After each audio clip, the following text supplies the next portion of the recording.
USSR, 70s. The period when the government allowed Jews to leave the country for Israel, their homeland. This phenomenon was preceded by several historical events. Jews say that anti-Semitism forced them to leave the USSR. Another opinion, international pressure on Moscow aimed to loosen its grip on Jews. In 1968, the Central Committee of the Communist Party received a letter with a joint proposal from the Ministry of Internal Affairs and the KGB regarding permission for Jewish emigration. And this event was the beginning of the formation of the Russian Mafia in the US.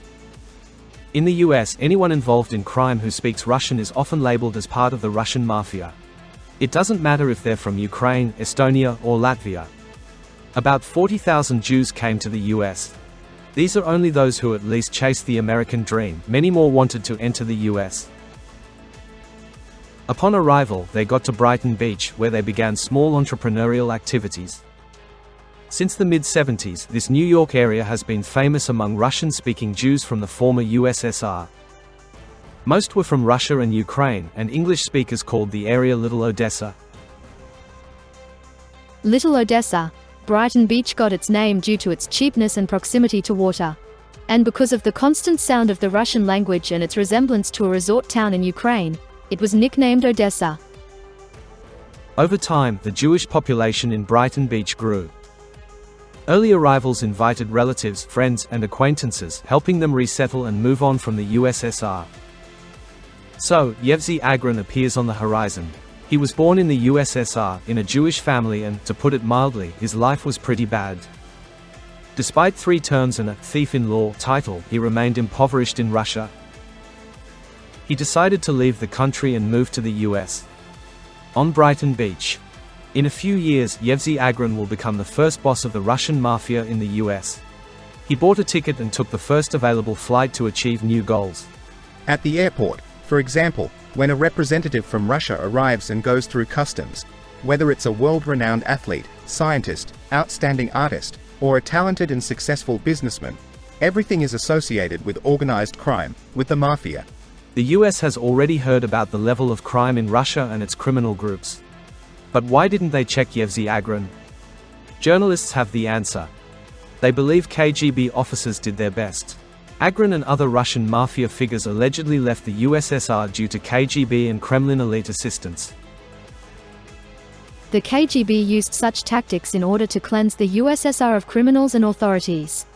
They forged documents, erased criminal records, and sent them to different countries.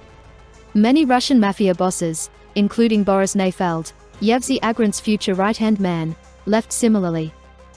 Agran began to form his gang. The main source of profit was racketeering. Mafiosi came in groups to small merchants and took a kind of tax from them for permission to sell their goods. Agran quickly gained wealth and power. He never negotiated. If they refused to pay him, then at best he beat nearly to death, at worst he killed on the spot. The beauty of Russian criminal groups in the US is that you cannot detain one person and completely overthrow the regime. These organizations are not built on personalities or leaders, but on powerful bonds that can survive any blow. Yevsei Leningradsky's gang activities were not permissible. They managed to rise to the top of criminal fame only thanks to other more powerful mafias that operated in the US before the thief-in-law appeared. They allowed him to get back on his feet. Clearly, it's not free. To maintain his autonomy, Agran paid a percentage of his earnings, and his protection came from the Genovese family. The Genovese family is one of 5 families that control organized crime groups in New York. In the US, this family is better known by the name of Cosa Nostra or the Italian Mafia. Leningradsky's gang was boundlessly cruel and permissive. After escaping poverty, he greedily took money from everywhere, aided by Boris Nayfeld, also known as Bieber, a fellow Soviet emigrant from the 70s. Agran liked his style of doing business and took Bieber as a personal driver and bodyguard. And part-time, Nayfeld also worked as Agran's fighting dog. He knocked out debts, controlled shops and merchants on Brighton Beach.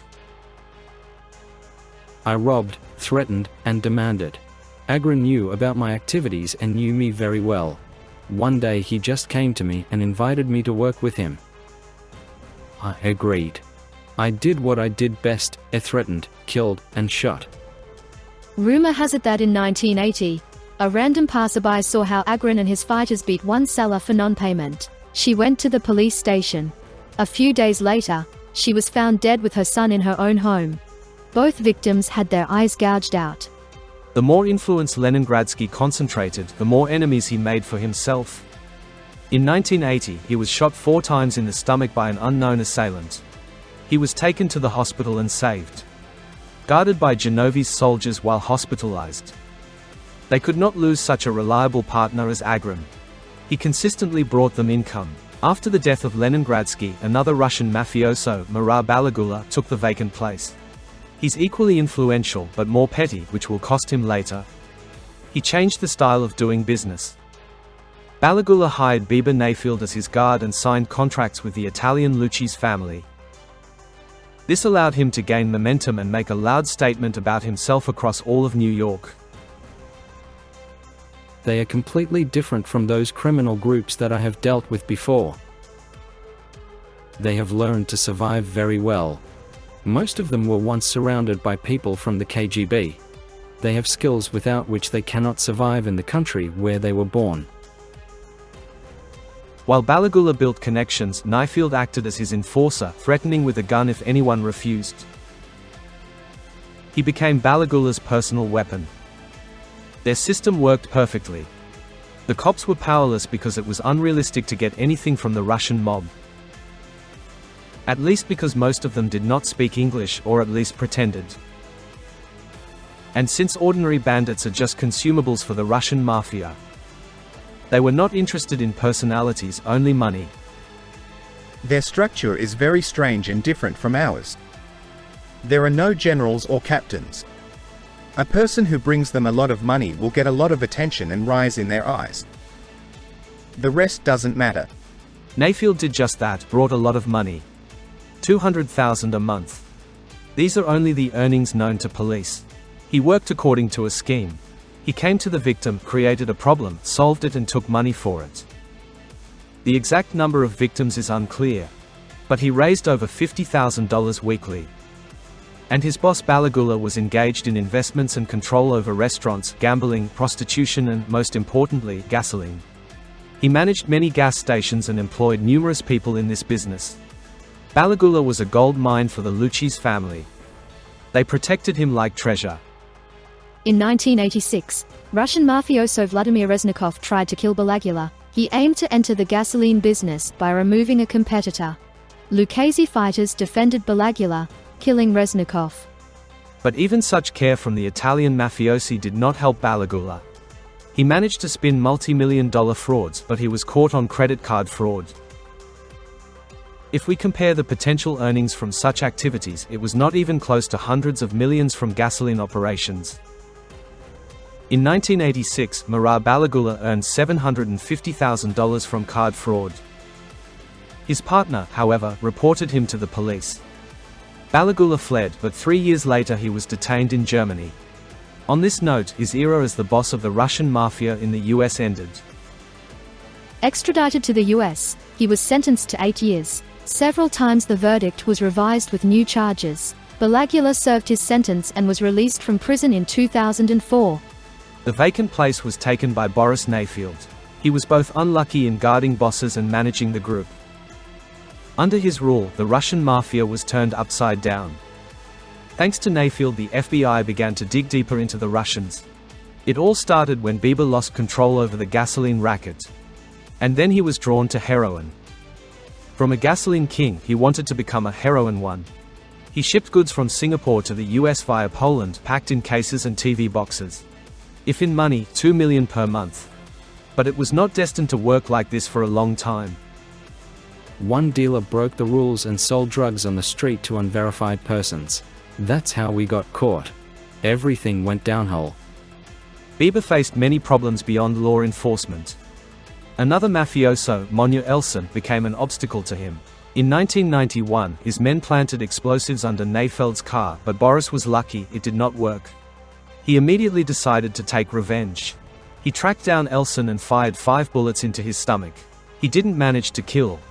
Russian group's war in the US began here.